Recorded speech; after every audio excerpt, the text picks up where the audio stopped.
Welcome to Which Side Do You Want, where we talk all things tennis.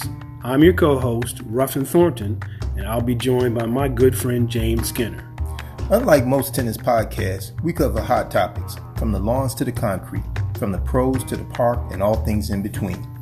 Welcome to Which Side Do You Want? All right, welcome back, tennis and racket sport fans, to our podcast as we begin the latter part of our 2024 tennis season. We've missed a couple of weeks, but we're back here in front of you. So we're always happy to see you, and hopefully you're happy to hear what we have to say. So, James, what's been going on? What have you been doing since we last spoke? Well, nothing outstanding. We got the JTT League. First year we have Bird. We put together a team from Rising Stars, and we're out there playing some competitive tennis. Those kids out there playing, and all the best to all of the teams. We have an 18 and under intermediate team, an open team. Mm-hmm. We have a 14 and under team, 10 and under team, and little rascals out there having a good time competing. And for those of you that don't know what JTT stands for, JTT is just USTA's junior team tennis. So just keep that in mind and go root for those young players that are trying to play the sport and stay active. Definitely. So let's get to it. We hadn't been out here in the last couple of weeks, so we've got not a lot of time to cover some things, but we want to talk about some things that are a little bit different. But I'm going to start us off with our normal. So since we last spoke and last were in front of our audience, we left it with the U.S. Open, which on the men's side, we pivoted to two big international tournaments. Mm-hmm. We had the Davis Cup and the Laver Cup, they were right back to back.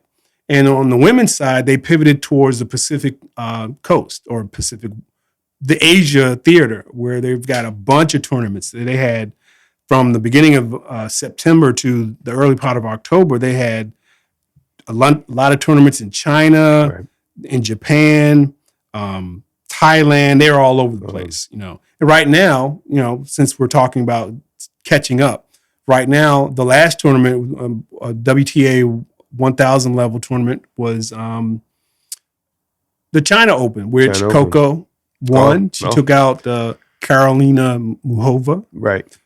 In a very, very good match, and she struggled to get there. Muchova is one of the hottest players on the tour right now. If she stays healthy, she is a tough out. But, she should get back to top 10 very soon if she continues this form. Yeah.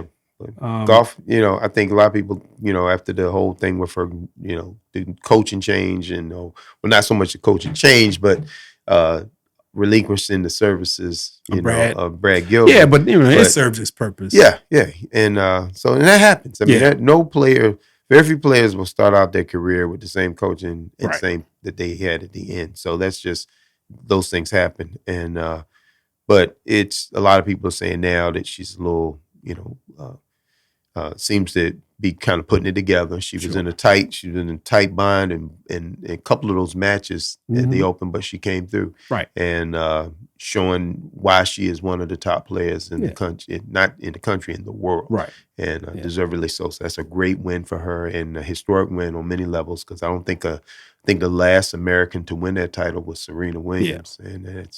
Yeah. So it's been tough, but the American women have held it up, and hopefully we can get the American men going, and we can get us a few champs. Came close. We got a taste of it. Yeah, got a chance. Got one in the finals. You got one in the finals of the U.S. Open, which was great. But in fact, since we're talking about the men, especially the American men, the men are now in China as well. They're doing the Shanghai Masters, another 1,000 level tournament. Yep. Speaking of American men, Tommy Paul had a tough match, but he pulled it out. He knew he wasn't playing that well. Right. So the men are currently in the middle of their 1,000 level tournament. So we're going to kind of stay away from that this time. But so let's talk about some other things. We claim to be this. We talk all things tennis. Well, let's talk some things that are different than just our normal tournaments. Okay. So just out of curiosity.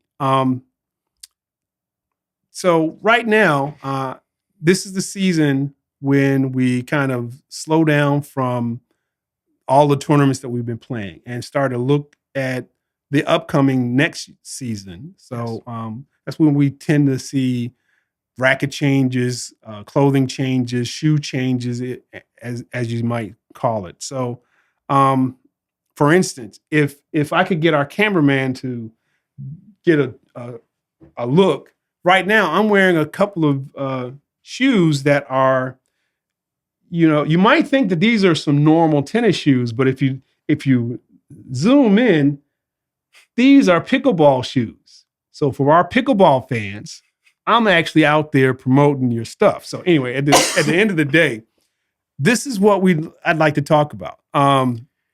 So let's talk about some trends in the sport. Not only clothing, shoes, rackets, whatever you got. So which side do you want? What do you want to talk about first? Well, you go ahead and start. You started with showing off your shoes. Okay. And they are nice. They are nice.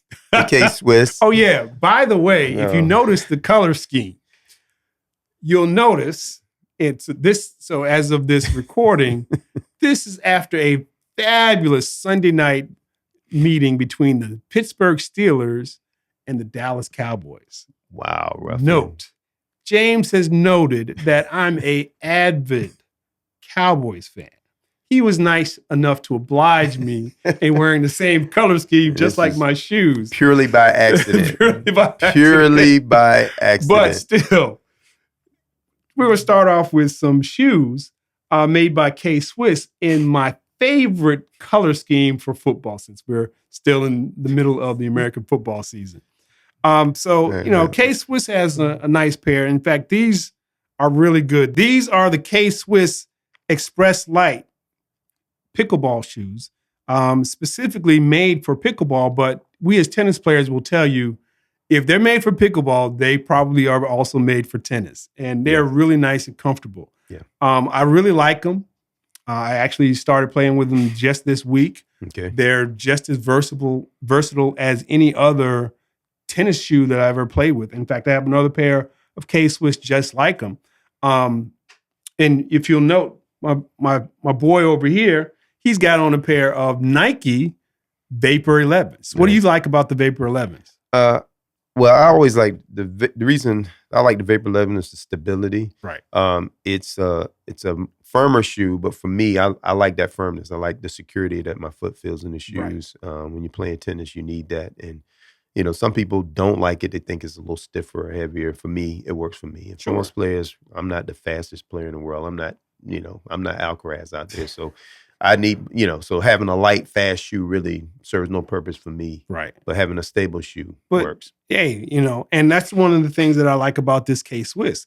It's not necessarily fast, but it is fairly stable. And my other pair of K-Swiss, which are designed specifically for tennis, they are very stable. Well, what's the difference? I mean, I'm looking at the shoe, and I've seen the other ones that you wear. Right. Outside of the cosmetics, I don't really see any difference. The tread pattern is basically the same. Tread pattern is the same. I don't see anything on the heel or left that looks any different. Aside from the pickleball on the inside. Slap pickleball on the side. It's no different. Okay. I mean, like I said, I put a couple of hours already on these shoes.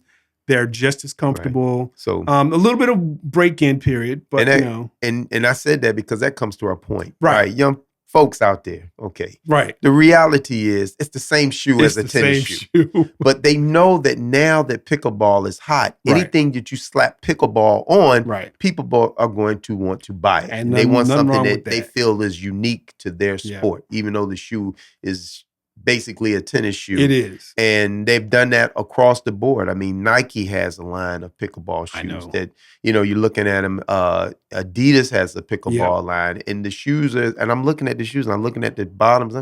There's absolutely nothing different. But now, a pickleball aficionado would tell you, of course, pickleball requires a certain other type of playability that these shoes provide. That's nonsense. I'm sorry, people. I hate to break this to you, but those shoes are the same. They're the same shoe. Yeah. it's funny to me. It's just funny to me. Well, let's not hate on the pickleball. I'm not hating. That's not hating. But that's money. People are in the business to make money. Sure.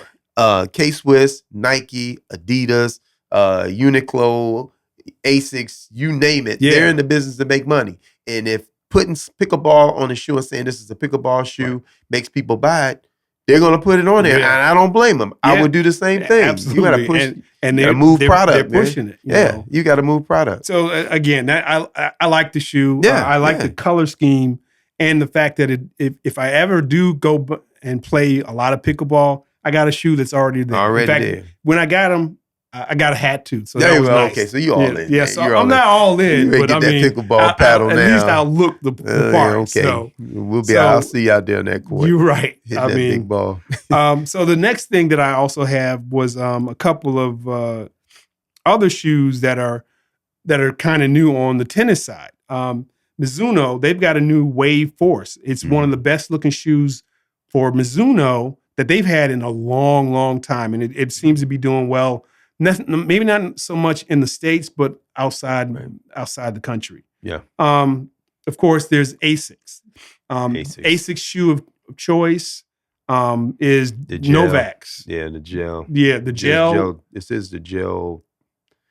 I'm not sure which one but it's like the top of the line. Right. It's their top of the line and shoe. The shoe of choice that Novak likes is the Court FF3. Mm-hmm. That's his brand. shoe. That's his shoe. It's his brand. Can't go wrong with all of his accomplishments. So and the Asics, I'm gonna tell you, Asics. I got an Asics gel. Right. I got the gel 8, the Resolution 9, the latest one. Right. And just to tell you, I've been on that swoosh tip for a while, but I enjoy that. I like wearing the Asics. The shoe, for me, it performs well. That gel, for me, I don't know, and I'm not going to say, it could, but could be a placebo. I don't know, but for me, it works. I like the fact that, once again, I go back to a secure fit on my foot when I'm playing, and there's no movement, there's no anything, and it also does that. And on impact, the shoe works well because tennis, your foot is taking a beating. You're smashing it. Especially if you're really playing. Yes, exactly. And so security and comfort work together. Asics they're figuring it out. And so I got to take my hats off to them. So. Sure. Mm-hmm. Yeah, by the way, nice hat. Yeah, I like yours too, man. So like you said, the Asics gel, especially the latest version, Resolution 9, they say it's one of the most comfortable shoes on the market, period. Yeah. And that's including Nike's Vapor line, the Adidas lines, and anyone else that you can, and of course On, which has the big following right now. Right, with all On the is top the hot, players. it's the real hot. So that's what I got on shoes as far as Asics. Oh, I forgot to mention the Adidas Barricade 13. Oh, they brought the Barricade back. They brought the Barricade back. Man. That's such a iconic shoe for Adidas. It is. It is one of the most durable Adidas line shoes that you've seen, and they're so popular. Right. And because they were so well built. I mean, I've never worn a pair of Adidas, so I can only imagine. 3. But I know that they were so popular, and I really did like a couple of them. I thought maybe if I could relinquish my allegiance to Nike, that I might wear a pair of Barricades. But I made that jump. You made that jump. Barricade 3s. I love that shoe. I played that shoe for a while when we were in the league, and everybody's like, "Oh, you going to Adidas?" I'm like, "I'm going to this Adidas." Yeah, that Barricade. I had the Barricade 3, and which was my favorite. Right. I haven't tried the newer ones now because they've done some differences. Some cosmetic things that they moved the different changes. Right, and they've moved the lace pattern is farther over to the inside to supposedly give more stability and everything, but so might dip in a pair. Might dip in. Between that, Nike, Adidas, pickleball, you might make some changes. Yeah, who knows? Who knows? But anyway, that's all I got. I mean, the shoes, that's what I wanted to talk about. Sure. What do you have? What would you want to talk about? Well, since I'm not going to jump too far away from the apparel. Okay. But I am going to jump into a little bit because now what we're finding, some of the other hot trends are with technology and apparel, right? And the merging of technology and what we wear. And we've seen that. Yeah. Oh, without a doubt. We're looking at now. A lot of companies are coming up with fabrics and things that control your body temperature. Okay. Now, of course, the wicking thing is nothing new. Dry fit. Dry fit, and everybody else has their own version of the dry fit, which folks just allows the fabric to wick the moisture off your body and through the clothing and everything, and helps to have that wet, cools you down, but it doesn't wet. And if you're a heavy sweater, these things are good for you because you don't have that. If you play tennis and you sweat and the shirt just hangs on you and it's weight, right? It's literally weight, because that water is weight and it makes you heavier. It makes it tough for you to move. So if you have something that wicks the moisture off, then you stay light. The clothing stays light and dry. And now they're coming up with different technologies to even enhance that wicking even more. I know the On has some shirts now that Ben Shelton is wearing, and I think and Swiatek and everything are wearing, and you can tell Shelton is a sweater. He's a sweater. His shirts look like they're glass every day. And that's probably why he took out the sleeves. Yeah, exactly, because the sleeves on. But apparently, those shirts are supposed to be high performance, and that they're saying that this wick that wicks off the body, right? And you see it looks glassy because it's not on him, right? And he doesn't feel it, and allows him to move freely. And I think they'll all say that, but they've been On has been kind of lifted as one of their technique or their wicking composition of materials and fabrics is one of the best on the market. So no more cotton for cotton is well, you know what, now a lot of them because you have how things come back, things are old. Oh yeah. And so you have a lot of people say, well, cotton, can we do something with cotton? Because they you can't, but now they're making cotton where they are meshing it to give it a cotton aesthetic. Okay. It kind of looks like the cotton thing. It doesn't look all synthetic. Right. It gives more of a natural aura where people, I guess, feel comfortable with. Sure. And they're blending fabrics and stuff to give that effect. You know? And so, and we'll see, Adidas has something like that, I think, now. And then you look at technology coming into as far as the things we bring with us on the court to help us to play better. Of course, we have devices and things out now. One I was looking at today, and it's an app that you can get. Right. And it's called Smart Serve. I think it's called Smart Serve. And I've seen things like that. Yes. And you program folks. It's an app you can get. And of course, they give it to you. You get a little, try it out for like a couple of weeks. A trial period, Then they start billing you for it, of course. But apparently, if you're having a discrepancy, you're playing a match, right? So is it on your racket or is it on your body? It's an app that you have, and you can program it in your watch. Okay, apparently so it's on your phone, not on your right. So your phone, it's the the app in your phone. You put it in there, and you put information about yourself, about how you play and that sort of thing, and then it monitors your play. And the thing that I thought was neat about it is if you're playing a match, all right, they have this one little part of it that if you're playing a match and let's say that you question a call, somebody makes a call and you think it's out and it's in.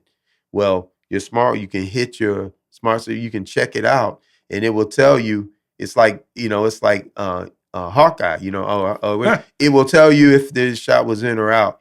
That's interesting. And I've seen players with they used to use the Go, the GoPro cameras and stuff that monitor. But now they have these things that you can put, and then you see people now see them hang them on the fence behind them. So to watch. Okay, so now we see what and they're you can doing. get an analysis of your play, like your forehands. It'll tell you how many forehands you hit, how many backhands, how many your serves, serve placement. So you have a computerized analysis of your game in real time. That you can sit back and pull it out and look. And these things are fascinating now, and they're making the technology so that you can, carry it on you.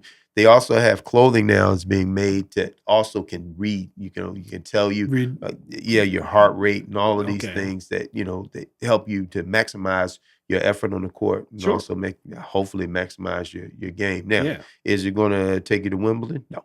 There's no but technology it's they still, made for but that. But it's going to enhance your own ability. exactly, and it helps you to enjoy the game. And the thing is, for us now, I mean, we want to enjoy the game, Right. and we both competitive players. So when we go on the court, we want to be the best player we can be. Right. I'm never gonna win anything other than any local, 4-0 or tournament, whatever. Right. But you want to still. The goal is always to be the best you can be at whatever level you are, and that's the beauty of tennis. You can improve at your level. These are things and items out there now to help enhance our ability to improve at whatever level we play. Yeah, so you can be the best 3-5 or the best 4-0, the best 4-5 player that you can be. Going back, and I think that's good because it makes the game more fun. Because I mean, we go out and we hit tennis balls and we practice our strokes for a reason. Right. It's like I tell the kids, we practice all the things for competition. Sure. So you can use these things when you compete on the court. Okay. So do you think that these things would be legal in actual matches that are being recorded or counted? Right. And see, we had this conversation earlier. Right. I don't know. I think for us you and I playing local club tennis, I don't see anything wrong with it unless we're playing some sanctioned tournament. Maybe right. somebody might complain. That would be the thing. I'm sure the pros will be restricted from you, but they don't really need it because they have a statistician in their box. They have somebody taking all this information down, and they pay coach. them. Yeah, right. That they pay. We don't pay anybody. Right. So as far as the legality of it, I'm not really sure to answer that. But I think at our level, I don't really think it's gonna be no problem. Yeah, I would be curious just to find out whether or not that would be legal. I would think personally that it's not right. It's like an enhancement. It's like a PED. Okay. We wouldn't allow that even at a local level. Unless where no one's testing us. But at the end of the day, at the professional level, if it can't be used at the professional level, it shouldn't be used in a competition. Right, That's another story. Yeah, that's another podcast. Yeah. On that one. But I'm not really sure, and I haven't really looked into that. Maybe we'll look into that, and I can come back and we can talk a little bit more about that. If this legal, if you're playing a tournament and somebody's got that person they're not that information there is to help them to play better. It's not making them play better. It's just giving them a little more knowledge. And is it fair that one person has that and the other person doesn't? Now we're talking about the fairness of it, because if it's available to one, should it be available to others? That's another story altogether. True. But that's cool. You got anything else? Yeah. Well, also, we were talking about the cooling agents in materials now. They have wristbands now that can help bring your body temperature down. Compression gear now is way off the chains now. And it helps. It helps. Oh man, I'm now that I'm falling apart physically, compression items that I never thought they do work, and we know we've gone through the whole copper thing, and that's still debatable whether that stuff works or not, and it just depends on who you ask. I'm a proponent of, if it works for you, even if it's a placebo, if it helps you that you go on that court and you don't feel pain and everything, and you can still enjoy your sport, then by all means you get that. Okay, K-tape, K-tape, sleeves on your knees, and so wraps on your arms, all of that stuff really helps. Oh yeah, we see people coming on the court. They look like wounded. Walking wounded. They're on the knees and on the elbows and the arms. But you know what? You do what you have to do in order to enjoy this great game. And so, so those are some of the things too. The technology for those is just moving at a rapid pace. And we're looking forward to seeing what else they come up with in the future that's going to, enhance not just tennis, but in sports and keeping people active for longer periods of time. I think, to me, that's the big plus of this whole thing. It's just keeping, us playing this game as long as we can. Yep. And I love going on the court, and seeing, cats older than us out there, in the late 60s, 70s, even in the 80s playing and enjoying the sport. And that's what the sport was designed to be, a sport we can play for the rest of our lives. By the way, since we mentioned that we started out the podcast with about the U.S. Open, the big thing about this year's U.S. Open was they had to, if you notice on the side of the court, at least from the camera's perspective, they had the sport of tennis being the world's healthiest sport. So that's one of those things that leads into the longevity of and why people want to play this sport. For the longevity. It's going to help you live a longer life. And that's just to jump on that point, Ruffin. I remember there was something on Instagram where this guy comes out and he says that, racket sports are the healthiest sports for you as far as longevity and also for your mental acuity and all of these things. Yeah. And they help you to live longer. People play racket sports, live longer. Well, I sent that Instagram out to a friend of mine who's a doctor. Right. And he sent me that and he was just trashing that because he didn't believe it, and he was somebody I would give credibility to because he's an ortho. Doctor. And so he knows that's what he does, but he did not believe. He was like, he just thought shot it down. And so I would love to have a conversation with him based on that. And so, because I think, and first I was like, it didn't make sense but then you start looking at other information and, you think, well, might be some credence to this. And I've heard not just this person, I heard other doctors who've also, concurred and conferred. And I'm not saying that to put down anybody else playing anything. I think whatever you do to be active, God bless you, man. Stay active. You know. But that was just a little thing, But I mean, I remember seeing that article. Well, actually, the video as well. And I believe it because, like you said, not only does it help you stay active, it does have its drawbacks because it's the sport of tennis is pounding. Knees, joints. It's repetitive. Yep. We overuse things. We get things like tennis elbow, golfer's elbow, shoulder injuries, knee injuries, foot, ankle. We've all strains in our calves and quads, and groins, all of that. It has a taxing. You pay a tax on your body, but at the end of the day, it also has a lot of social skills. I tell these parents that are trying to get their kids to play, it helps them become more social. It's very social. This is the same thing that you see in pickleball. It does help with your ability to think, your ability to process information in a short amount of time. That we already know has scientifically been proven to extend people's lives. Keeping your mental acuity even more so than your physical ability keeps you sharp and extends your life. But we're not doctors. We're not psychologists. I'm not or a doctor at all. We're just telling you what we think. What we think. And again, and we could be biased. We might be a little biased, but at the end of the day, we know so many more people. That are old. That are, I'm not going to say old, but that are older, mature, more mature. I mean, what sport that you know of other outside of say bowling that has an octogenarian category where you actually can compete in tournaments? There are enough players in this country and around the world who are 80 plus who can play the best, can play 2 out of 3 sets of tennis. Come on. You can get a gold ball at the USTA level. That's right. And where you can play in a national tournament because of the age. But again, we mentioned that because there are some credence to it. So again. But and that's all racket sports now. They didn't just single out tennis. So I want the pickleball people and badminton and squash and everybody else, all racket sports, they say, we'll do this. So so I'm not leaving anybody out. Everybody come back saying, no, I'm not. No more.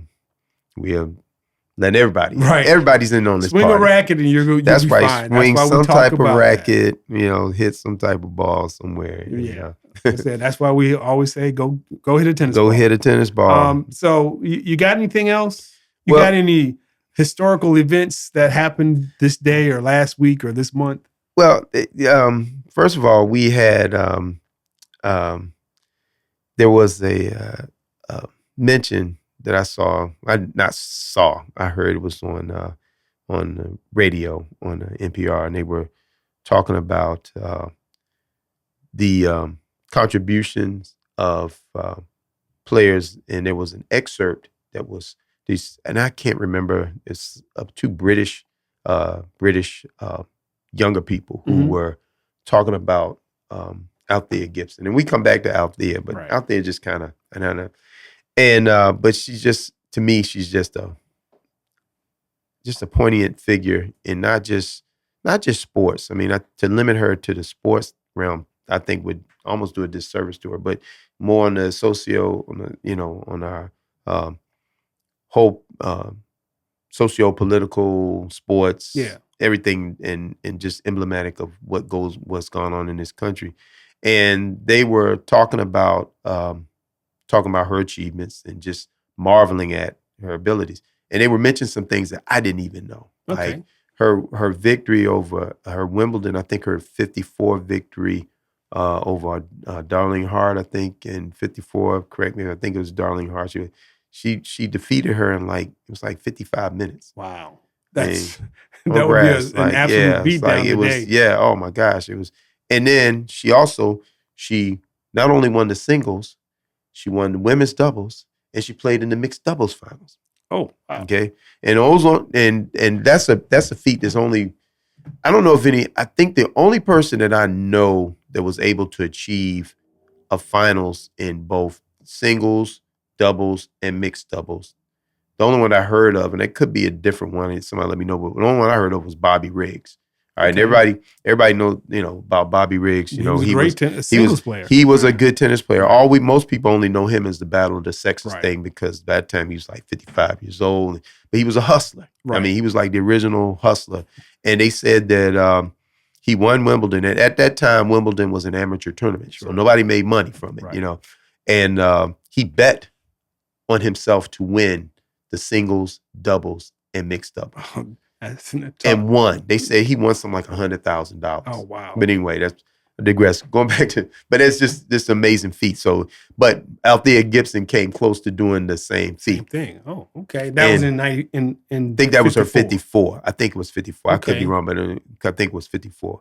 But in any event, just that she was also she had one of the longest winning streak after, because and remember now, she came in, she kind of struggled coming into the game, but then once she caught on, and when she got to her peak of her performance, her ability to play, and unfortunately at that time there was no professional tennis, not to speak of. You had barnstormers that went out there, they didn't make the money that they made today, and so the sad part about it was that the later part of her life was not as she wins Wimbledon, she wins the U.S. Open. Well, at that time, the U.S. National Championships or whatever, and she won the French, I think. And all these things she had done and achieved. But as far as we have to go back to what America was back in the 50s, and different times. Yeah, different times. And then for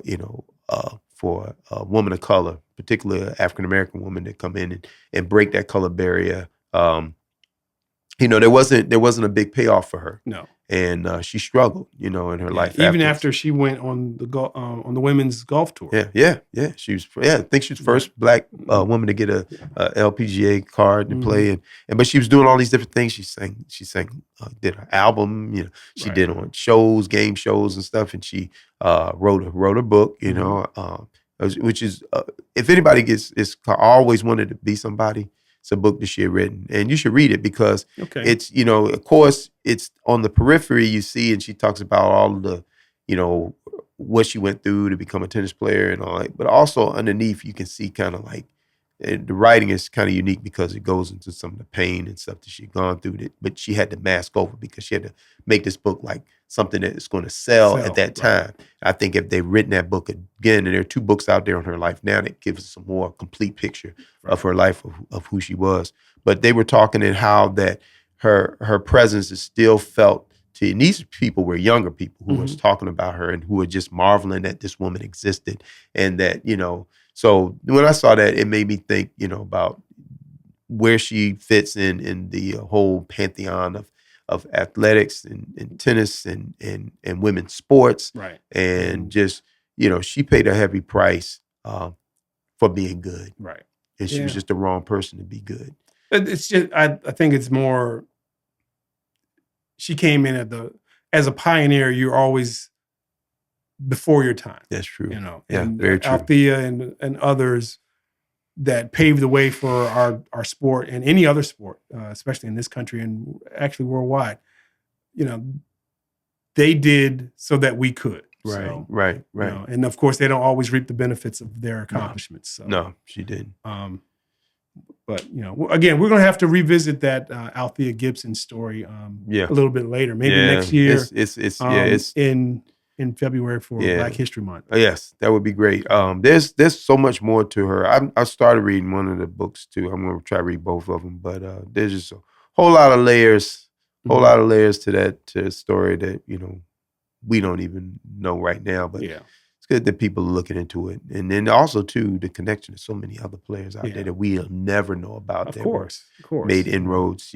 She even talked about herself. There were players that she went up against, Black players that were good, that we never heard of. We've been good at this sport for a long time. Definitely. But I guess that's where we're going to have to leave it for now.